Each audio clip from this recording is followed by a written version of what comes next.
Puerto Rico, the U.S. Virgin Islands, American Samoa, Guam, and the Northern Mariana Islands are territories of the United States.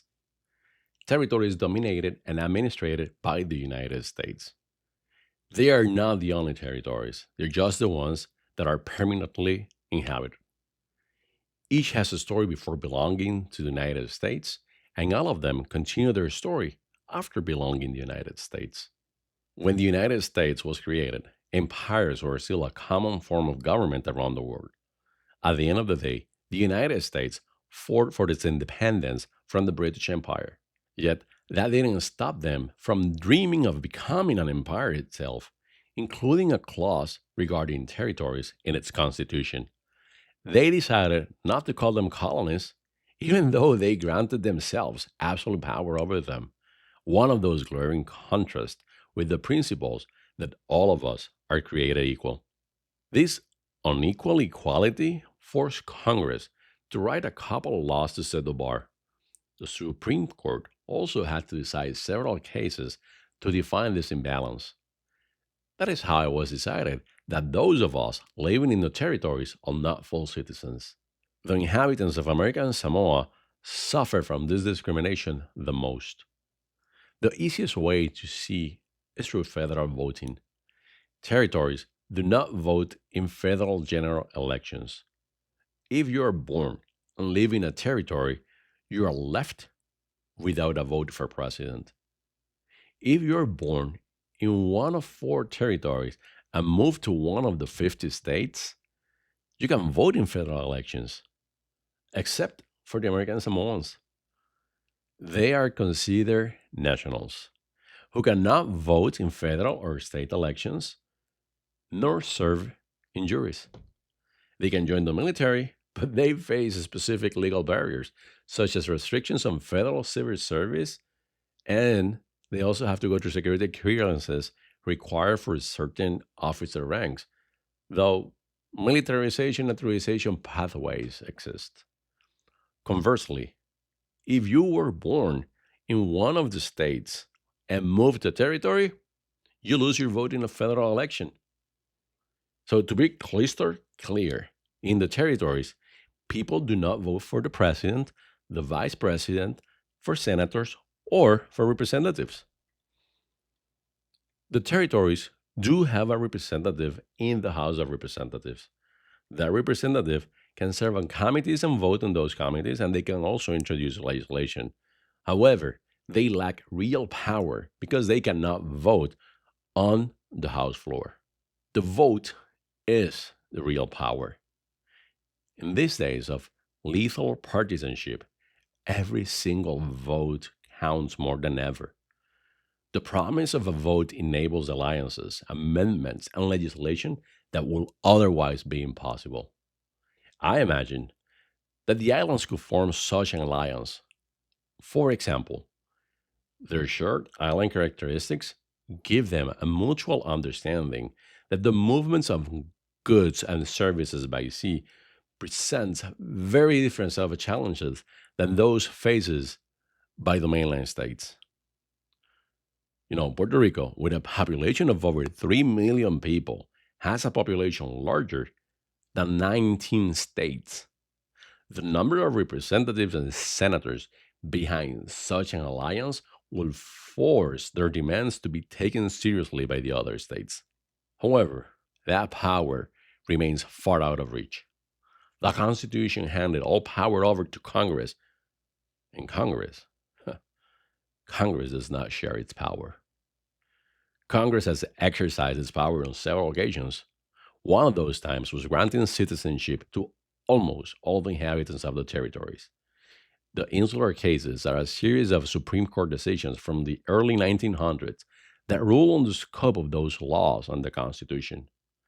These decisions contained racist descriptions and arguments, so much so that Justice Gorsuch stated in a 2022 decision that these cases have no foundation in the Constitution, but rather in racial stereotypes, and they have no place in our law.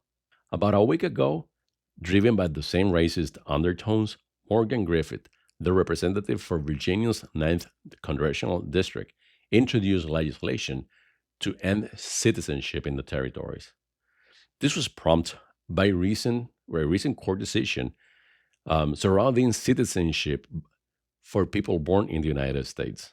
In his press release, he makes mention of the insular cases. Now, apparently, knowing about them didn't stop him from continuing that same racist narrative.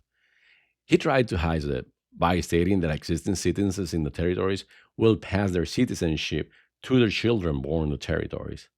According to him, what he is looking for is to prevent birth tourism, the notion that immigrants come in droves to give birth to their children so that their children can gain US citizenship.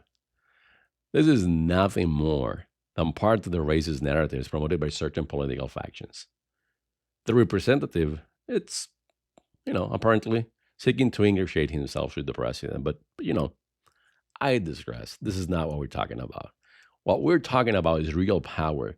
Real power comes from a people's ability to freely decide their own form of government, best expressed and articulated in the United Nations International Covenant on Civil and Political Rights. None of the territories currently possess this power. In Puerto Rico, there are three main political parties: one that seeks statehood, another that seeks independence, and another that seeks to maintain its territorial status. The reality is that the territorial status is completely worn out. Its usefulness has long passed.